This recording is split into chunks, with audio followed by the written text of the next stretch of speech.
d'intégration commun, assurer l'autonomie en matière de ressources et positionner également les communautés économiques régionales au centre de ce processus.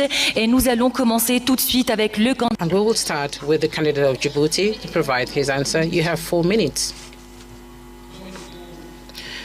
First and foremost, we have to understand that we are living in a world which is multipolarized world. This is a world that is actually multipolarized. And this world would not provide space for a continent or countries that do not have the right economies, the military strength, the capacity that is required, and mostly that continent or country that is not on the world stage. This is a reality. So what can we do? What should we do? I think it is very important that the Global South should actually take action. And in the Global South, it is Africa that actually has to stand out. And how is Africa going to stand out? If we do not represent much in terms of global trade, you cannot actually sit around a table where decisions are being taken for the destiny of the world. And so integration is, I would say, an obligation, is a must. When we talk about obligation, it is important that the AFCFTA should actually be functional. It is important that intra-Africa trade be developed, and it should go beyond 18%. It is important that African countries should actually use their own resources. And so Africa has now a seat on the G20 table. We want to congratulate South Africa for chairing the G20 next year. And so it is important that the African Union Commission should be working hand in hand with the African Union to actually make sure that Agenda 2063 is a priority item on the agenda of Agenda 2063 of the G20. Africa has to be also on the UN Security Council. Just imagine 80% of the issues discussed at the UN Security Council is African problems. When we talk about security issues, who do we talk about? Africa. When we talk about food insecurity, we also hear Africa, Zimbabwe, Botswana, Ethiopia, Kenya, Somalia. They have actually been victims of natural disasters, but we are not the ones polluting the world. So the African Union should also be fully involved in the COP discussions. The COP discussions should also be held here in Africa. So a strong Africa has to be an Africa that is present on the global stage. We have to see that Africa has to be part and parcel of the Global South, and this is what we have to do. And I'm going to make sure that our Commission is going to work to ensure that Africa is part of the Global South. Integration is a long-winded effort. It goes through solidarity. We are not working among ourselves. We are not speaking to one another as neighbors. We'd rather trade with non-African countries because we have non-tariff barriers, because our currencies are not convertible. Our currencies are not convertible. If I want to trade in birr with Ethiopia, and Ethiopia wants to trade in France, definitely there is loss of money. So we should have a payment and compensation system in Africa. We have to mobilize resources between 5 and 10 billion so that this compensation system is functional. Are we going to have a single currency in Africa? Why not? That is possible. Her Excellency Randy Mandrato, it's your turn, sir. 4 minutes. Je ne pense pas. Well, I do not think that Pan-Africanism is actually dying out. No, because Pan-Africanism is in us. We are Pan-Africanists. You cannot erase the history of this continent, the history which also includes the efforts of our diaspora. So Pan-Africanism is really not dying in Africa. It is true that we all have a huge responsibility. The current generation that we have to work to make sure that the future generation should not forget what our founding fathers actually had in mind when they were establishing the OAU. So that all those who are in Africa should continue to live the same dream the same dream. We inherited this continent from our founding fathers, and we have the Africa that we want. The Africa that we see is the Africa where we live in, and the Africa that we want is the Africa that we want to prepare, and which we must prepare. And so there is a clear difference between the Africa in which we are and the African Union, which is our own home, the common house. And if the African Union Commission does not put in the right resources, the human resources and the financial resources, even the diplomats and the military, we will not get to where we want to be. And so I am of the opinion that it all depends on the will of the people to go beyond the challenges that we face today. We all know the problems of our African Union today. There are certain aspects that do not meet the expectations of the people. For example, the SACA audit that was prepared by experts proposing reforms that have to be undertaken. We also have reforms that were undertaken in 2016. So we need to undertake those reforms to ensure that the African Union can actually rise to the challenges. The regional economic communities also have a role to play. I went to COMESA for several years and actually saw the efforts undertaken by countries of COMESA and East Africa. And we see Tunisia, Egypt, in COMESA as well. And this will continue. We have the Abuja Treaty actually defined gradual integration at the regional level and then the continental level. And I know we will get there.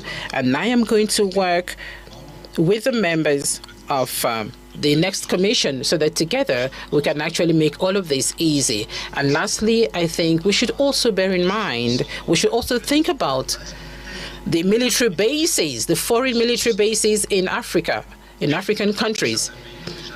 Some countries have already started to take their own destiny in their hands in terms of their security. We should be brave enough, we should actually have that courage to make sure that we can actually stand out there as adults that can actually take their destiny in their own hands. Foreign military bases in Africa, we do hope that in a few years' time, those military bases will be a thing of the past, because these military bases are actually a source of conflict. Thank you. Thank you very much, Excellency Randram Mandriato, candidate of Madagascar. Now we listen to Raila Amolo Odinga, candidate of Kenya. Thank you. Well, I mentioned earlier on about the inter-African trade, which today stands just at 15%. Inter-European trade, on the other hand, stands at 70%. Inter-Asian trade stands at 60%. Africa trades more with the external world than with itself, wasting a lot of resources. Now, how did Europeans come from behind and leapfrog and overtake Africa? That is something that we need to ask ourselves. But here we need to now look forward to see how we can be able to make use of this huge domestic market that we have. We have a population of 1.4 billion people. And that is what has helped China. China did two things. One was to train the younger generation, the youth, so that they had a very highly skilled manpower. And when they liberalized their economy, the manufacturing unit in the West rushed to China. If you go to China, for example, take the automobile, the Ford, the Jeep, the BMW, the Mercedes, the Toyota, the Nissan, they're all there in China. And because there's cheap, highly skilled, cheap labor. Secondly, cheap raw material. The raw materials which they were actually getting originally from Africa. And that is how China has managed to develop a 600 million people middle class. Africa can be able to fill the gap which is being left down there by China by actually coming together and opening up. So we need to come together as Africa and create an African market which will be able to attract investors to come to our continent. Africa is the youngest continent in terms of population. 70% of our population is below the age of 35. That is a big bonus. It can be a bonus or it can be a curse. If the youth are not empowered, given requisite knowledge and skills, they become a drag to the society, drunkards, drug addicts, and criminals. But empowered, they become a real source for wealth creation. It is a pity today that many African youths drown in the Mediterranean trying to seek greener pastures in Europe because you have not created conditions that can retain them here. Now we are saying that we want to create a situation where every African youth must be connected to the internet and using the artificial intelligence and information technology, we can be able to give this youth opportunity to work anywhere in the world when they're staying here on the continent. This is something that we are going to address, empowerment of the African youth, and together with the African woman, so that we create a workforce that will be helped in terms of wealth creation on the continent. This will enable Africa to leapfrog and to catch up with the rest of the world. I'm saying that I want to be a vehicle to be used to help Africa to get there. We will work together with all the leadership in the continent so that Africa moves. Thank you, Your Excellency. Thank you very much, Your Excellency Raila Odinga, finishing us on the third round. And now we move into the fourth and final round, and I give my sister the opportunity to open the envelope and tell us what the first or the last question rather is. And ladies and gentlemen, as a form of a reminder, after this we have a quick break, and after the break each of our esteemed candidates will have 2 minutes to share their closing remarks. Fatima? Dear candidates, your question is this one. The implementation of the key reforms at the African Union that were decided by the Assembly of Heads of State and Government has come to a standstill, and which has a negative impact on the structural stability and the financial viability of the Union, and also on the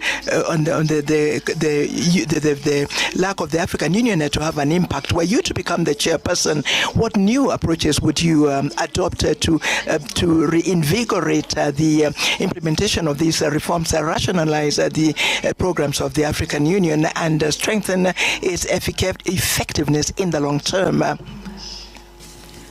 Under the topic of implementing of reforms agreed under the Assembly Decision 635, the implementation of key African Union reforms decided by the Assembly of Heads of States and Governments has stalled, with an adverse impact on its structural viability and financial sustainability, and the AU's focus on a few high-impact public goods. If you become chairperson, what new approaches will you introduce to reinvigorate the implementation of these reforms, streamline the AU's agenda, and strengthen its long-term effectiveness?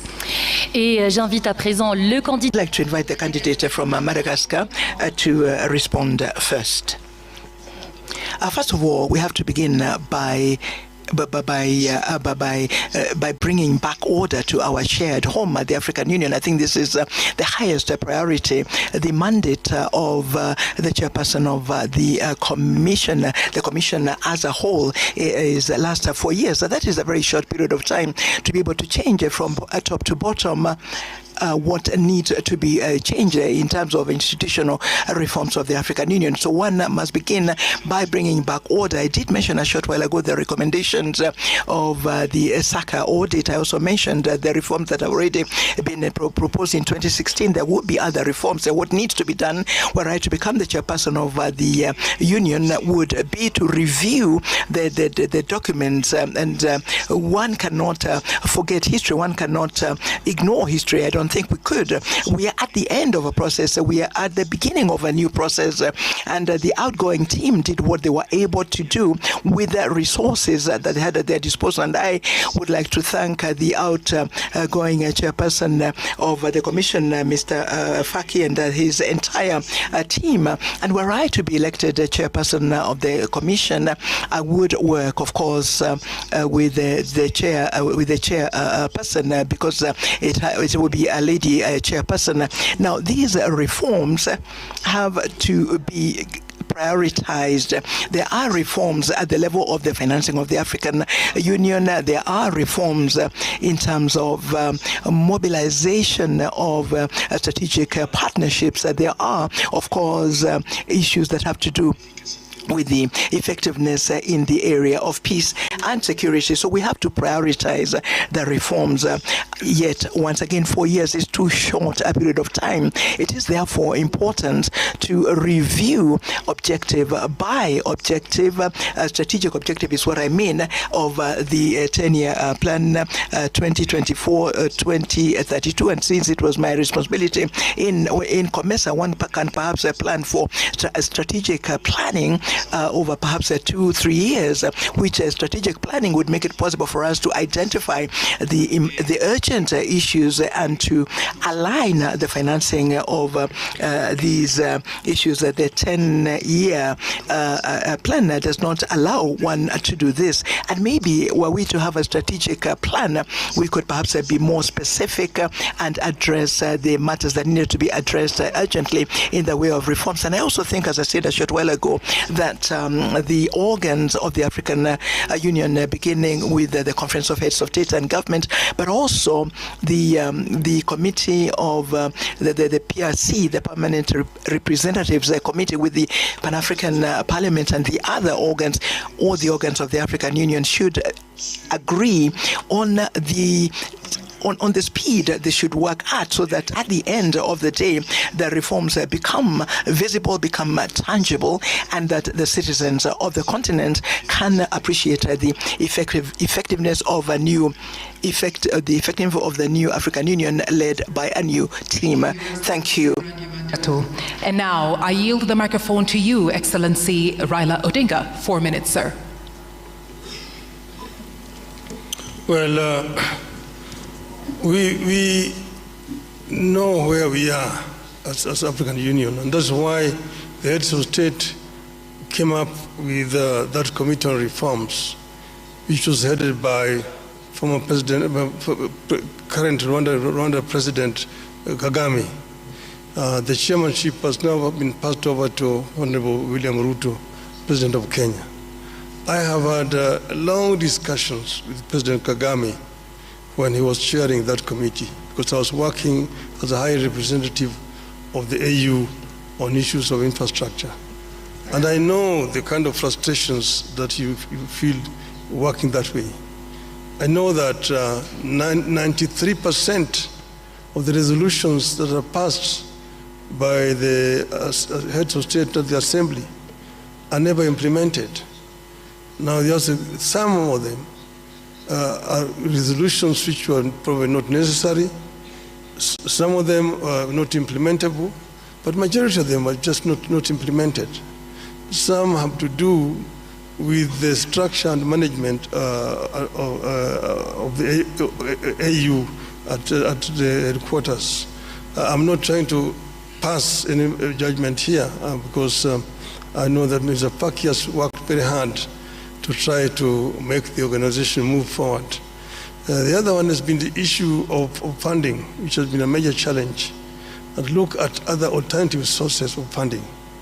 When I was there as high rep on infrastructure development, we came up with a proposal to set up an infrastructure fund for Africa, and using the African resources, because many of African countries have got a lot of money in sovereign funds, from which the AU can actually borrow without having to pay so much high interest.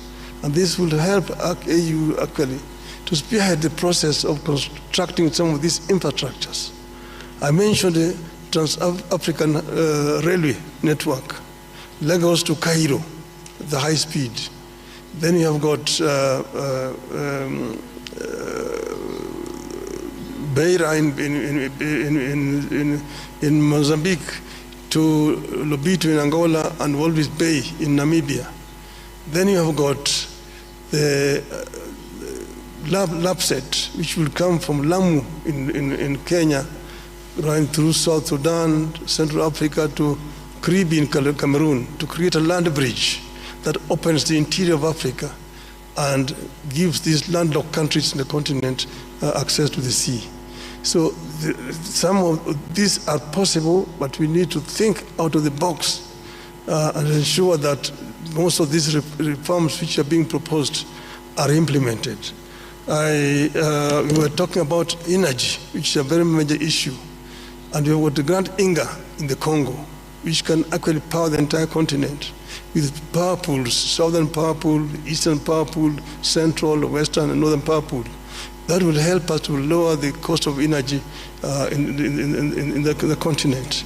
That would be a revolutionary change on the continent. Then you've got the connectivity, fiber optic connectivity, open skies, opening up the skies for movement of people, and then visas. To do visas are a big issue. Many African businessmen cannot travel across the continent because they don't have visas. Excellency, I'm really sorry to interrupt you. Les 4 minutes se sont écoulées. Nous allons maintenant suivre. We are going now to listen to the response from the last candidate for this round, the candidate from Djibouti. Let me start by paying tribute to our heads of states who have endorsed those reforms in 2017. And then the champion for those reforms was His Excellency President Kagame, and he passed the responsibility to President Ruto. Now, there are a number of reforms that have already been implemented. We have to recognize that. The size of the commission, we had 10 commissioners, chairperson, deputy chairperson, and 8 commissioners, and it has been reduced. We have what we call a golden rule in terms of managing the staff and the personnel. I'm still waiting for the SACA program to be implemented. I hope that this hot potato will not wait for us, one of us, when we'll be elected. But I hope that the SACA process will be implemented. It is about the personnel, the staff. We have moved from a lot of short contract employees to a permanent contract. That's very important. If you want to create loyalty, you want to create the ownership within your staff and personnel, you have to make them happy. They need to have a permanent contract, and it is in the SACA program. Now, the biggest bottleneck of the reforms is the financing. Our heads of state said we will pay 0.2% of eligible import to the Commission. Only 17 countries, 17, are applying and abiding by that rule. It has to change. I'm not going to impose that on our leaders. It's not my intention, but I will advocate for it. It's very important to have, that particular issue of mobilizing and fostering financing be resolved immediately. Then our experts, there is a unit in the African Union Commission called the Reform Unit, led by Mr. Makoko, a very able African expert. But there are so many reforms that have not been implemented. One of them is PAP, the Pan-African Parliament. It's still a consultative organ. When is the Pan-African Parliament will become a legislative organ? They have passed in 2014 a protocol. Only 15 countries ratified that protocol. And this is one of the major reforms that we have to implement. Then we have on the judicial sector, the Court of Justice, the Commission of Human Rights. Sometimes they are fighting on issues. The Court of Justice do not open its doors to nationals, to African citizens, to NGOs. They are complaining. I am hearing complaints about the African citizens with regard to the Court of Justice. And then they are fighting who is doing what, the Commission of Human Rights. These reforms have to be implemented. And the Bureau of Liaison, a liaison bureau, we have so many on the continent. That's double use of those bureaus. Time is running, time is flying. So we have to rationalize. How can you imagine that you have 3 bureaus in the same region? And we're saying we should have the golden rules for management. And whenever we want to touch one of the bureaus, it's a political matter. It's useless, but it's a political matter. The country that is hosting the bureau is saying, you won't touch it. It has to change. It needs leadership. It needs understanding, negotiation, but it has to change. If you want to change things, we have to be frank and outspoken. We have to be, really tough when it comes to be tough, and lean when it comes to we have to do it. We have to do it. Yes, sir, your time is up. And now, ladies and gentlemen, that brings us to the end of round 4. If you are just joining us, we've had 4 rounds, and each of them has touched on a thematic area. And now we will go for a quick break. When we come back, the candidates each have 2 minutes to share their closing remarks. Mesdames et messieurs, nous remercions bien. Ladies and gentlemen, I'd like to thank our dear candidates for having responded to the last question of the 4th round of this Mjadala Africa Leadership Debate of the African Union. Thank you very much for staying with us. We'll come back in a few minutes.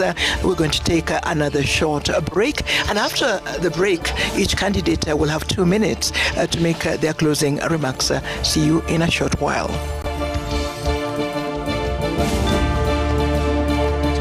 Three candidates, the candidate Kenya, the candidate from Djibouti, and the candidate from Madagascar.